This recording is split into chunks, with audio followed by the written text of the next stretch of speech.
யுத்தத்தினால் பாதிக்கப்பட்ட நாடுகளுக்கு ஆதரவளிப்பதற்காக OPEC 1.5 billion டாலர்களுடைய தொகுப்பை வெளியிடுகிறோம் என்று அறிவித்திருக்கிறார்கள். இங்க பாருங்க, அந்த செஞ்சிருக்கக்கூடிய வேலை. இந்த புகைப்படம் இன்றைக்கு கொஞ்சம் வைரலாக அமெரிக்க அதிபர் இதை போட்டிருக்கிறார் என்று சொல்லியிருக்கிறாங்க. இப்படி ஒன்றை போட்டு இதை ஈரானுக்கு நான் எச்சரிக்கையாக சொல்லிக் கொள்கிறேன் அப்படின்னு சொல்லியிருக்கக்கூடிய காட்சியை நம்ம பார்க்க முடியும். பிரித்தானியாவில் இருந்து இஸ்ரேலுக்காக அனுப்பப்பட்ட ஆயுத கப்பலை பெல்ஜியம் தடுத்து நிறுத்தி இருக்கிறது. பெரும்பாலான இஸ்ரேலிய குடியேறிகள் இஸ்ரேலிய ஆக்கிரமிப்பு ராணுவம் எல்லா முனைகளிலும் தோல்வி அடைந்து விட்டது என்பதை ஒப்புக்கொண்டிருக்கிறார்கள். இதைவிட இஸ்ரேலிய பிரதமர் பெஞ்சமின் நெதன்யாஹுவுக்கு ஒரு கேவலம், அசிங்கம், அவமானம் எங்கேயுமே கிடைக்காது.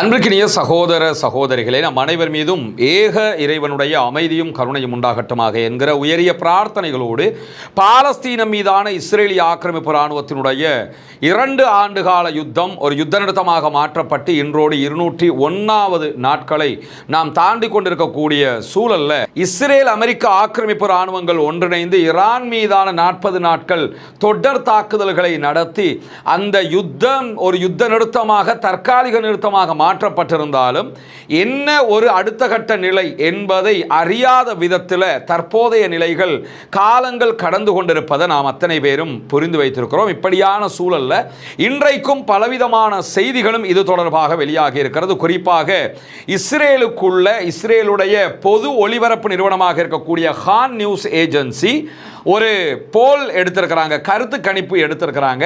அந்த கருத்து கணிப்பு கடந்த காலங்களில் இந்த குறித்த ஒரு 2 ஆண்டுகளுக்குள்ளாக இஸ்ரேல் நடத்திய யுத்தங்களுடைய மக்களுடைய எண்ணப்பாடுகள் எப்படி இருக்கிறது என்பதை காட்டும் விதமாக எடுக்கப்பட்டிருக்கக்கூடிய ஒரு கருத்து கணிப்பு. காரணம் என்னன்னா, இந்த யுத்தம் எல்லாமே குறிப்பாக 2 ஆண்டுகளாக காசா மீதான தாக்குதல், அதே நேரத்தில் சேம் டைம் லெபனான் மீதான தாக்குதல், அந்த தாக்குதல் நடந்து கொண்டிருக்கும் போதே சிரியாவினுடைய பகுதிகள் மீதான இஸ்ரேலிய ஆக்கிரமிப்பு இராணுவத்தினுடைய தாக்குதல், இதை தாண்டி இடையில கத்தார் மீதான ஒரு தாக்குதல் நடத்தப்பட்டது, டியூனிஷியா மேல ஒரு தாக்குதல் நடத்தப்பட்டது, அதே போன்று கப்பல்ல காசாவுக்குள்ள நுழைவதற்கு முற்பட்ட ஃப்ரீடம் ஃப்ளோட்டிலாவை சேர்ந்த சகோதர சகோதரிகள் மீது தாக்குதல்கள் நடத்தப்பட்டது. அதே மாதிரி பிறகு ஈரான் மீதான தாக்குதல் கடந்த ஜூன் மாதம் 2025 நடத்தப்பட்டது, 12 நாள் வார். அதே போன்று இப்போது நடைபெற்ற ஈரானுடனான 40 நாட்கள் நடைபெற்ற ஒரு யுத்தம், அந்த யுத்தத்தோடு சேர்த்து லெபனானோடு நடைபெற்ற சண்டைகள், இப்படி இந்த எல்லா யுத்தங்கள் பற்றியும் ஒரு பொதுவான கருத்து கணிப்பீட்டை தான் இஸ்ரேலுடைய பொது ஒளிபரப்பு நிறுவனமாக இருக்கக்கூடிய ஹான் நியூஸ் ஏஜென்சி எடுத்திருக்கிறாங்க. இந்த நியூஸ் ஏஜென்சியினுடைய கருத்து கணிப்பீடு பிரகாரம் பெரும்பாலான இஸ்ரேலிய குடியேறிகள், அவங்க பாலஸ்தீனத்தை ஆக்கிரமிச்சு குடியேறினவங்க தானே, அதனால தான் குடியேறிகள் என்கிற வார்த்தையை நம்மளும் பயன்படுத்துகிறோம். பெரும்பாலான இஸ்ரேலிய குடியேறிகள் இஸ்ரேலிய ஆக்கிரமிப்பு இராணுவம் எல்லா முனைகளிலும் தோல்வி அடைந்து விட்டது என்பதை ஒப்புக்கொண்டிருக்கிறார்கள். இதைவிட இஸ்ரேலிய பிரதமர் பெஞ்சமின் நெதன்யாஹுவுக்கு ஒரு கேவலம், அசிங்கம், அவமானம் எங்கேயுமே கிடைக்காது. அந்த நாட்டு மக்களை எல்லா இடத்திலையுமே இஸ்ரேல் தோத்துருச்சு அப்படிங்கிற ஒரு மனோநிலைக்கு வந்திருக்கிறாங்க. குறிப்பாக இஸ்ரேலிய ஆக்கிரமிப்பு ராணுவம் 2023 அக்டோபர் முதலாக இந்த தாக்குதல்களை ஆரம்பித்திருந்தது. இந்த தாக்குதல்களில் எந்த ஒரு வெற்றியையுமே அவர்கள் அடைய தவறிவிட்டார்கள் என்கிறார்கள் இஸ்ரேலுடைய பெரும்பாலான பொதுமக்கள். காசா பகுதிக்கு எதிராக டெல் அவீவ் இஸ்ரேல் நடத்திய இனப்படுகொலை போரை தொடங்கிய அக்டோபர் 7 முதலாக இந்த செய்திகள் கருத்து கணிப்பீடாக அவர்கள் பெற்றுக்கொண்டிருக்கிறார்கள். அதில் அவங்க சொல்லக்கூடிய ஒரு முக்கியமான செய்தி என்னன்னு கேட்டால், 57% இஸ்ரேலிய குடியேறிகள் எந்த யுத்தத்திலையுமே நம்முடைய கவர்மெண்ட்டோ நம்முடைய இராணுவமோ ஜெயிக்கலை என்கிற மனோநிலைக்கு தள்ளப்பட்டிருக்கிறார்கள். 57 சொன்ன பாதிக்கு மேலே தாண்டிட்டாங்க. பாதிக்கு மேற்பட்டவர்கள் நம்ம இராணுவம் தோத்திருச்சு என்கிற மனோநிலைக்கு வந்துட்டாங்க. அதே மாதிரி 28% பேர் மட்டுமே குறைந்தபட்சம் ஒரு களத்திலாவது வெற்றி கிடைக்கலாம் என்று நம்புகிறார்கள். இனிமே எங்க வெற்றி கிடைக்க? வெற்றி கிடைக்கலாம் என்று நம்புறாங்களா? இனிமே ஒரு யுத்தம் நடந்தால் தானே வெற்றி கிடைக்கிறதுக்கு. அதே மாதிரி 15% பேர் நிச்சயமற்ற நிலையில் இருக்கிறார்கள். நாங்கள் அதுவா இதுவான்னு கருத்து சொல்ல விரும்பலை அப்படிங்கிறாங்க. 57% ஆக்கள் மொத்தமாக தோத்துட்டோம்ட்டாங்க.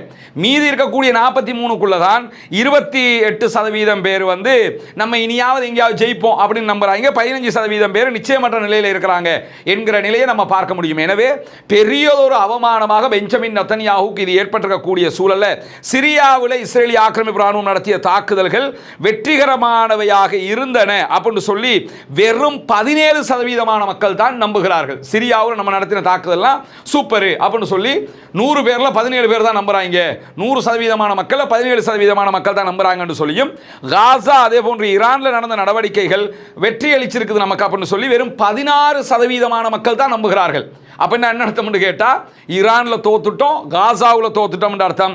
லெபனான்ல 14% மக்கள் தான் லெபனான் வார்ல இஸ்ரேல் ஜெயிச்சிருக்கு அப்படின்னு நம்புறாங்க. அப்படின்னா லெபனான்லையும் தோத்துட்டோம்னு தான் பெரும்பாலான இஸ்ரேலியர்கள் தங்களுடைய கருத்துக்களை தெரிவித்திருக்கிறார்கள். யமன்ல ஜெயிச்சிருக்கிறோம் என்று 12% சொல்லியிருக்கிறாங்க. அப்படின்னு சொல்லி சொன்னா மீதி உள்ள அத்தனை பேருமே யமன்லையும் தோத்துட்டோம்னு தான் சொல்லியிருக்கிறாங்க. ஆக்கிரமிக்கப்பட்டிருக்கக்கூடிய மேற்கு கரையில நம்ம ஜெயிப்பதற்கு வாய்ப்பு இருக்குது அப்படின்னு சொல்லி 11% தான் சொல்லி இருக்கிறார்கள். எனவே ஓவராலாக பார்த்தோம் சொல்லி சொன்னா மொத்தமாக இஸ்ரேல் எல்லா களத்திலும் தோல்வி அடைந்திருக்கிறது என்பதை இஸ்ரேலுடைய பொதுமக்களே உணர்ந்திருக்கிறார்கள். இந்த போல் இந்த கருத்து கணிப்பு எப்ப ரிசல்ட்டாக மேலதிகமாக மாறும் என்று சொன்னா, எலெக்ஷன் வைக்கும் போது தலைவனுக்கு என்ன நடக்குதுன்னு சொல்லி தெரியும். அப்பொழுது பெஞ்சமின் நெதன்யாகுவினுடைய சீட்டு காலியாகிறோம்ங்கிறத புரிய முடிகிற அதே நேரத்தில் இந்த கருத்து கணிப்போடு சேர்த்து வெளியாகி இருக்கக்கூடிய ஹான் நியூஸ் ஏஜென்சியினுடைய இன்னும் சில செய்திகள் வெளியாகி இருக்கிறது. தரைமட்டத்தில் இருக்கக்கூடிய இஸ்ரேலிய ஆக்கிரமிப்பு ராணுவங்கள் தெற்கு லெபனானுடைய பகுதிகளில் இருந்து வெளியேற தொடங்கி இருக்கின்றன என்கிற செய்திகள் வெளியாகி இருக்கிறது. காரணம் என்னன்னு கேட்டா, இஸ்ரேலுடைய செய்தித்தாளாக இருக்கக்கூடிய மஆரிவ் வெளியிட்டிருக்கக்கூடிய அறிவிப்பில் இந்த நடவடிக்கைகள் தோல்வி அதே போன்று கசப்பான நிலையில் முடிவடைந்திருக்கின்றன என்று நம்புகிறார்கள். லெபனான் மேல அட்டாக் பண்ண ஆரம்பிச்சதும் தோல்வியில முடிஞ்சிருச்சு, கசப்பான அனுபவத்தை நமக்கு தந்திருக்குது அப்படின்னு நினைச்சுக்கிட்டு வேண்டா வெறுப்பாக இப்போது வெளியேற ஆரம்பித்திருக்கிறார்கள். ஹெஸ்புல்லாக்களுடைய ஆளில்லா விமான தாக்குதல்கள் என்பது இஸ்ரேலுக்கு கடுமையான பலவீனங்களை உண்டாக்கி இருக்கிறது. ஹெஸ்புல்லாவின் தொடர்ச்சியான தாக்குதல்களால் இஸ்ரேலிய ஆக்கிரமிப்பு ராணுவம் பின்வாங்குகிறது என்கிற செய்திகள் இன்றைக்கு வெளியாகி இருக்கிறது. மொத்தத்தில் எத்தனை யுத்தம் பண்ணினாலும் அத்தனை யுத்தத்திலையும் தோத்திருக்கிறாங்கிறத அந்த நாட்டில் இருக்கக்கூடிய மக்களே புரிந்து கொண்டிருக்கிறார்கள் என்பது அவர்களுக்கு மிகப்பெரிய அவமானகரமான ஒன்று. இந்த கருத்து கணிப்பை எடுத்தது இஸ்ரேலுடைய பொது ஒளிபரப்பு நிறுவனமாக இருக்கக்கூடிய ஹான் நியூஸ் ஏஜென்சி. வேற யாரும் எடுக்கல, அல்லது இஸ்ரேலுக்கு எதிரானவங்க எடுக்கல, அவங்களே எடுத்த ஒரு கருத்து கணிப்பு தான். அவங்களுடைய முகத்திலேயே சாணி அள்ளி பூசி இருக்குதுங்கிறத நம்ம பார்க்க முடிகிற அதே நேரத்தில் இன்றைக்கு வெளியாகி இருக்கக்கூடிய மேலதிகமான தகவல்களில் பாகிஸ்தானுடைய கடற்பகுதியில் இருந்த வர்த்தக கப்பலில் அமெரிக்காவினுடைய மெரைன் ஃபோர்ஸஸ் இறங்கி இருக்கிறாங்க என்கிற ஒரு செய்தி அல் ஜசீரா இன்றைக்கு வெளிப்படுத்தி இருக்கிறது. அல் ஜசீராவினுடைய செய்திகள் வந்ததற்கு பிறகு அமெரிக்காவினுடைய சென்ட்காமினுடைய அறிவிப்பும் வந்ததை நம்ம பார்க்க முடியும். காரணம் என்னன்னு கேட்டால், அல் ஜசீரா தன்னுடைய ஓப்பன் சோர்ஸ் கண்காணிப்பு தளங்களினூடாக இந்த தகவலை வெளிப்படுத்தி இருந்தது. பாகிஸ்தானுடைய கடற்கரைக்கு அப்பால் ப்ளூ ஸ்டார் 3 என்கிற ஒரு கொள்கலன் கப்பலில் தான் இந்த மரைன் ஃபோர்ஸஸ் இறங்கி இருக்கிறாங்க. இந்த கப்பலை பொறுத்தவரை ஈரானுடைய பந்தர் அப்பாஸ்ல இருந்து கிளம்பி அரபிக்கடலுக்குள்ள போய் இந்தியன் ஓஷனுக்குள்ள போய் மீண்டும் ரிட்டர்ன் ஆகி பாகிஸ்தானுக்கு வந்திருக்கிறாங்க. பாகிஸ்தான்ல இருந்து கிளம்பி திரும்ப இந்தியன் ஓஷனுக்குள்ள போய் மீண்டும் பாகிஸ்தானுடைய கடற்பரப்புக்கு அவர்கள் வந்திருக்கிறார்கள்.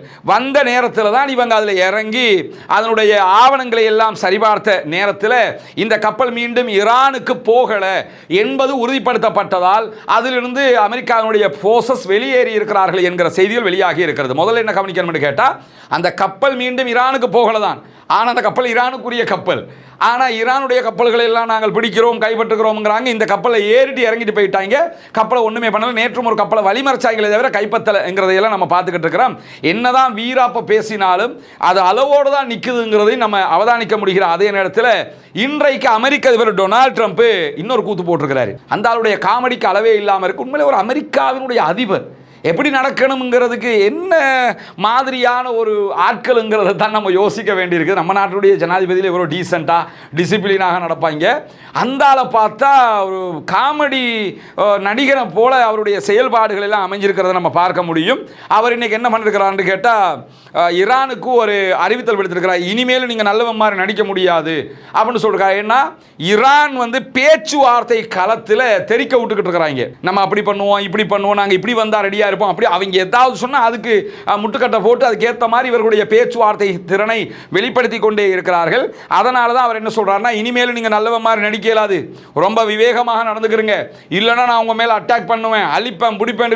ஏற்கனவே அடி வாங்கி அரபு நாட்டுக்காரனே அடி வாங்கி அழிஞ்சதுக்கு அதுக்கு அரபு நாட்டுக்காரன் தான் எனக்கு காசு தரணும் அப்படின்னு சொல்லிக்கிட்டு இருக்கிறாரு. திருப்பி ஒரு யுத்தத்துக்கு வந்து ஈரான்காரன் திரும்ப அடிச்சா அந்த அழிவை எவன்கிட்ட இருந்து வசூலிப்பிய என்கிற கேள்வி எல்லாம் இருக்கும்போது அவர் என்ன பண்றாருன்னு கேட்டா, ஒரு துப்பாக்கியை ஏந்திக்கிட்டு அவர் நிற்கிற மாதிரியும் அதுக்கு பின்னாடி ஒரு பெரிய மலை, அந்த மலை பகுதிகளில் குண்டுகள் வெடிக்கிற மாதிரி ஆர்டிஃபிஷியல் இன்டெலிஜென்ஸ்ல ஒரு ஏஐ தொழில்நுட்பத்தில் ஒரு புகைப்படத்தை தயாரித்து அந்த படத்துக்கு மேலே எழுதப்பட்டிருக்கிறது, இனிமேல் நல்லவர் வேடம் போட முடியாது அப்படின்னு சொல்லி ஒரு வேடை எழுதி இதைத்தான் என்ன பண்ணியிருக்கிறாருன்னு கேட்டால் தன்னுடைய சோசியல் ட்ரூத் பக்கத்தில் ஒரு அறிவிப்பாகவே வெளியிட்டிருக்கிறாரு.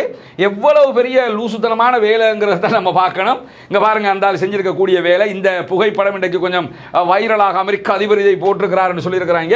இப்படி ஒன்றை போட்டு இதை ஈரானுக்கு நான் எச்சரிக்கையாக சொல்லிக் கொள்கிறேன் அப்படின்னு சொல்லியிருக்கக்கூடிய காட்சியை நம்ம பார்க்க முடியும். இதை எந்த வகையில் இந்த ஆளை கொண்டு போய் சேர்க்கிறது, இந்த ஆளுடைய மனோநிலை எப்படி இருக்குதுங்கிறதெல்லாம் நம்ம யோசிக்க வேண்டி இருக்கிறது. அமெரிக்க அதிபராக இருக்கிறாரு, ஆனால் இவ்வளவு கீழ்மட்டத்துக்கு இறங்கி அவர் செய்து கொண்டிருக்கக்கூடிய வேலைகளை நம்ம பார்க்க முடியும். அந்த அறிவிப்பில் தான் ஈரான் ஒருபோதுமே அணு ஆயுதத்தை வைத்திருக்க முடியாது அப்படிங்கிறாரு. இப்பவும் என்ன கேள்வின்னு கேட்டா, ஈரான்ட்ட அணு ஆயுதம் இருக்குதா இல்லையா, ஈரானிடத்தில் செறிவூட்டப்பட்ட யுரேனியம் இருக்குதா இல்லையா, இருந்ததை அழிச்சிட்டீங்களா இல்லையா, இது கேட்கணுமா இல்லையா? ஏன்னா ஜூன் மாதம் 2025 தாக்குதல் நடத்தியே நாங்கள் இருந்த யுரேனியத்தெல்லாம் அழிச்சிட்டோம்னு சொன்னார். ஆனால் இப்போ யுத்தத்தை ஆரம்பிக்கும் போது அதை அழிக்கிறதுக்கு தான் யுத்தம்னாரு. இப்போ ஒரு 2 வீக்குக்கு முன்னாடி என்ன சொன்னாருன்னு கேட்டால், அங்கே இருந்த எல்லா யுரேனியத்தையும் அழிச்சிட்டோம், அங்கே எடுக்கிறதுக்கு ஒன்றுமில்லை, ஈரான் கையில் ஒன்றுமே இல்லைன்றாரு. திருப்பி பேச்சுவார்த்தை நடத்தும்போது யுரேனியத்தை எங்கள் கையில் தாங்கங்கிறாரு. நீங்களே இல்லைன்ற யுரேனியத்தை அவன் எப்படி கையில் தருவான்? அப்போ இங்கே யாருக்கு பைத்தியம்ங்கிற அளவுக்கு கேள்வி எழுகிற அளவுக்கு நிலைமை மாறி போயிருக்கிறது. இப்போவும் வந்து உட்காந்துக்கிட்டு அணு ஆயுதத்தை வைத்துக் கொள்வதற்கு நாங்கள் அனுமதிக்க மாட்டோம் அப்படின்னு சொல்லி அவர் சொல்லியிருக்கக்கூடிய நிலையில தான் பிரித்தானியாவினுடைய அரசர் சார்லஸ் தொடர்பான ஒரு செய்தி அவர் வெளியிட்டிருக்கிறாரு. அவர் தொடர்பான சந்திப்பில் அந்த விருந்து உபசார நிகழ்ச்சிகள் தொடர்பான அறிவித்தல்களை சொல்லும்போது, ஈரான் அணு ஆயுதம் வைத்துக் கொள்ளக்கூடாது என்பதில் மன்னர் சார்லஸ் உறுதியாக இருக்கிறார் என்று சொல்லியிருக்கிறார். ஈரானே அதில் உறுதியாக தான் இருக்கிறாங்க.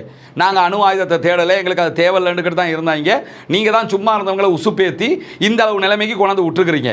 அந்த செய்தியில் அவர் சொல்லும்போது என்ன சொல்கிறாருன்னு கேட்டால், இங்கிலாந்தினுடைய மன்னர் மிக தெளிவாக இருக்கிறாரு. நாங்கள் வந்து இந்த யுத்தத்தில் ஈரானை தோல்வியடைய செய்து விட்டோம். இப்போ அமெரிக்காவோட தேவையே என்னன்னா, தன்னிச்சையாக ஒரு வெற்றியை அறிவித்து விட்டு அங்கேருந்து கிளம்பி போகிறது. என்ன பிரச்சனை அவங்களுக்கு இருக்குதுன்னு கேட்டால், நாங்கள் ஜெயிச்சிட்டோம்னு சொல்லிட்டு கிளம்பி போகணும், ஈரானுடைய எல்லையை விட்டு எல்லா கப்பலையும் எடுத்துகிட்டு கிளம்பிடணும். ஆனால் நாங்கள் ஜெயிச்சிட்டோம்னு சொல்லி அவங்களுக்கு போக முடியாமல் இருக்குது. போகிறதா இருந்தால் எப்படி போகிறது? இருக்கிற ஃபோர்ஸஸை எடுத்துக்கொண்டு போகிறதா, அவங்கள வச்சுட்டு போனால் தேவையில்லாத செலவு.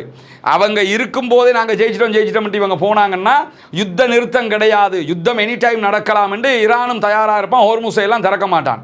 போகிறதா இருந்தால் இராணுவத்தையும் சேர்த்து எடுத்துக்கிட்டு தான் போகணும். அப்படி போனால் நாங்கள் ஜெயிச்சிட்டோம்னு தன்னிச்சையாக அவங்க மட்டும் தான் சொல்லிக்கிட்டு போகணும். உலகத்துக்கு தெரியும் இவன் ஜெயிச்சிட்டான்னு. ஆனால் வெளிப்படையாகவே ஈரான் ஜெயிச்சது உலகமே அறிஞ்சிருக்கக்கூடிய சூழலில் தான் என்ன பண்ணுறதுன்னு தெரியாமல் அடிக்கடி நான் ஜெயிச்சிட்டேன் தெரியுமா, நாங்கள் வென்றுட்டோம் தெரியுமா, நாங்கள் தான் ஈரானை தோக்கடிச்சிட்டோம் தெரியுமான்னு சொல்லி அவரே சொல்லி இருக்கிறாரு.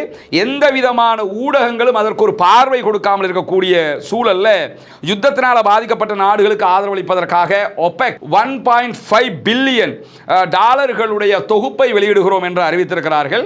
OPECல இருக்கக்கூடிய நாடுகள், யுத்தத்தால் பாதிக்கப்பட்டிருக்கக்கூடிய நாடுகளுக்கு கட்டமாக இந்த நிதி வழங்கப்படும் என்று சொல்லியிருக்கிறார்கள். 1.5 பில்லியன் அளவுக்குண்டான நிதி அவர்களுக்கு கொடுக்கப்படும் என்று ஒரு அறிவிப்பை இன்றைக்கு OPEC அறிவித்திருக்கிறது. நேற்றைய தினம் OPEC, அதே போன்று OPEC பிளஸ்ல இருந்து மொத்தமாக UAE வெளியாக இருக்கிறது. நாளை தினம் இன்ஷா அல்லாஹ் தனியான ஒரு வீடியோ வெளியிட இருக்கிறோம். இந்த OPECல இருந்து உண்மையாகவே எதற்காக UAE வெளியே போனாங்க, அதனுடைய பின்னணிகள் என்ன என்பதை முழு அலசலாக பார்க்க இருக்கிறோம். அந்த வீடியோவை எதிர்பாருங்கள் என்கிற செய்திகளோடு, அமெரிக்க டாலருக்கு எதிரான ஈரானுடைய ரியால் வரலாறு காணாத வீழ்ச்சியை சந்தித்துக் கொண்டிருக்கிறது. ஈரானுடைய கரன்சி வந்து ரொம்ப இறங்கிக்கிட்டே போகுது. உதாரணமாக யுத்தத்துக்கு முன்னாடி ஈரானுடைய கரன்சியாக இருக்கக்கூடிய ரியால் அமெரிக்க டாலருக்கு நிகராக எவ்வளவு விலைக்கு போச்சுன்னு சொல்லி சொன்னா 17 லட்சம் ஒரு டாலரை நம்ம நாட்டில் கொடுத்தோம் என்று சொல்லி சொன்னா நமக்கு 313 ரூபா தருவாங்க நம்ம நாட்டில்.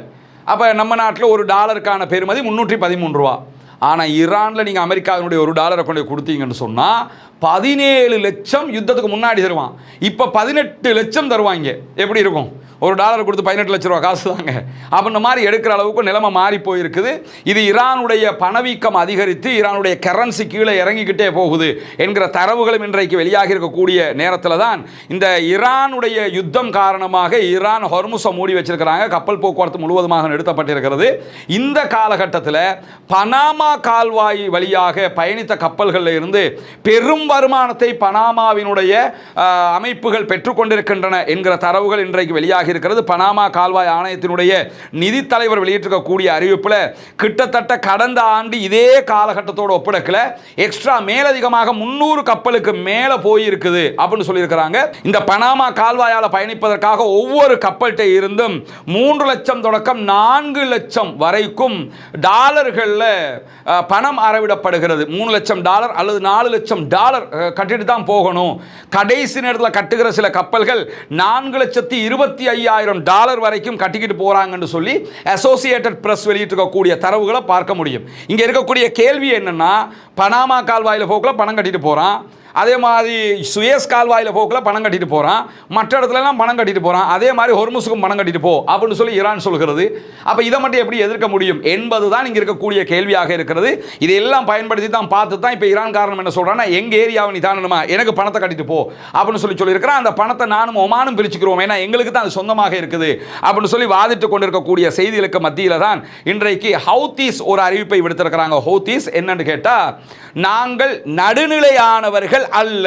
பொதுவாக என்ன சொல்லுவாங்கன்னா, நாங்க நடுநிலைன்னு தான் எல்லாரும் சொல்லுவாங்க, ஆனா நாங்க நடுநிலையானவர்கள் அல்ல என்று அறிவித்தல் விடுத்திருக்கிறார்கள் ஹவுதீஸ். அது எதுக்காக சொல்றாங்கன்னு கேட்டா, ஈரான் மேலே திரும்ப திரும்ப நெருக்கடியை கொடுத்துக்கிட்டு இருந்தீங்கன்னா, காசா மேலே அட்டாக் பண்ணிக்கிட்டு இருந்தீங்கன்னு சொல்லி சொன்னால், அல்லது லெபனான் மேலே அட்டாக் பண்ணிக்கிட்டு இருந்தீங்கன்னா நாங்கள் பார்த்துக்கிட்டு நடுநிலையாக இருப்போம்னு மட்டும் பார்த்துடாதீங்க. ஏற்கனவே இஸ்ரேல் மேலே அட்டாக் பண்ணியிருக்கிறோம், செங்கடலில் எல்லா கப்பல் மேலேயும் அட்டாக் பண்ணியிருக்கிறோம், அதே மாதிரி திருப்பி கப்பல்கள் மேலேயும் அட்டாக் பண்ணுவோம், பாபல் மந்தபை மூடுவோம், ஏற்கனவே ஹொர்முஸ் மூடப்பட்டிருக்குது, இது எல்லாத்தையும் செய்ய துணிஞ்சிருவோம். எனவே நாங்கள் நடுநிலைன்னு மட்டும் தெரிஞ்சுக்கிறாங்க, நாங்கள் நடுநிலை கிடையாது, நாங்கள் ஒரு பக்கம் சார்பானவர்கள் தான். ஈரான் பக்கம் சார்பானவர்கள், காசா பக்கம் சார்பானவர்கள், லெபனான் பக்கம் சார்பானவர்கள், இஸ்ரேல் அமெரிக்காவுக்கு எதிரானவர்கள் என்கிற செய்திகளை இன்றைக்கு வெளிப்படையாகவே ஹூத்தியினுடைய வெளியுறவு அமைச்சகம் வெளியிட்டிருக்கக்கூடிய செய்திகளுக்கு மத்தியில் இன்றைக்கு இன்னும் ஒரு முக்கியமான செய்தியும் வெளியாக இருக்கு. அது என்னன்னு கேட்டால், பிரித்தானியாவில் இருந்து இஸ்ரேலுக்காக அனுப்பப்பட்ட ஆயுத கப்பலை பெல்ஜியம் தடுத்து நிறுத்தி இருக்கிறது. இது ஒரு முக்கியமான ஒரு டேர்னிங் பாயிண்டாக பார்க்கணும். பெல்ஜியம் இந்த நடவடிக்கை எடுத்திருக்கிறது. இஸ்ரேலுக்கான ராணுவ உபகரணங்களை ஏற்றிக்கிட்டு போகிற விமானங்கள் எங்க லேண்டுக்குள்ள இறங்கவும் கூடாது, எங்களுடைய வான்வழியை பயன்படுத்தவும் கூடாதுன்னு சொல்லி ஆல்ரெடி பெல்ஜியம் அறிவித்திருக்கக்கூடிய நேரத்தில் தான் இந்த மாதிரியான ஆயுதங்கள் சப்ளை பண்ணப்படுகிறது, நம்முடைய ஏர்போர்ட், நம்முடைய துறைமுகங்கள் பயன்படுத்தப்படுகிறது என்கிற செய்திகள் வந்ததற்கிணங்க பெல்ஜியம் எடுத்திருக்கக்கூடிய முடிவு பிரகாரம் பிரித்தானியாவிலிருந்து இஸ்ரேலுக்கு விற்பனைக்காக அனுப்பப்பட்ட இந்த ஆயுதங்கள் எல்லாம் கைப்பற்றப்பட்டிருக்கிறது என்கிற செய்திகளை அவங்க வெளியிட்டிருப்பதை நம்ம பார்க்க முடிகிறது. எனவே பொறுத்திருந்து பார்ப்போம் என்னவெல்லாம் நடக்கிறது என்பதை. இன்றைக்கு வெளியாக இருக்கக்கூடிய பல முக்கியமான செய்திகளை உங்களுக்கு மத்தியிலே பகிர்ந்து கொண்டிருக்கிறோம். அடுத்தடுத்த செய்திகளையும் உங்களுக்கு கொண்டு வந்து தருவதற்கு தயாராக இருக்கிறோம். ஆக்கிரமிப்புகள் ஓய வேண்டும், ஆக்கிரமிப்பாளர்கள் ஓய வேண்டும், ஆக்கிரமிப்பாளர்கள் ஓய்ந்து ஆக்கிரமிப்புகளும் ஓய்ந்து மத்திய கிழக்கிலும் உலகிலும் அமைதி திரும்ப வேண்டும் என்கிற உயரிய பிரார்த்தனைகளோடு ஆக்கிரமிப்பாளர்களுக்கு எதிராக தொடர்ந்தும் ஜனநாயக ரீதியாக குரல் போமாக அல்ஹம்துலில்லாஹி ரப்பில் ஆலமீன்.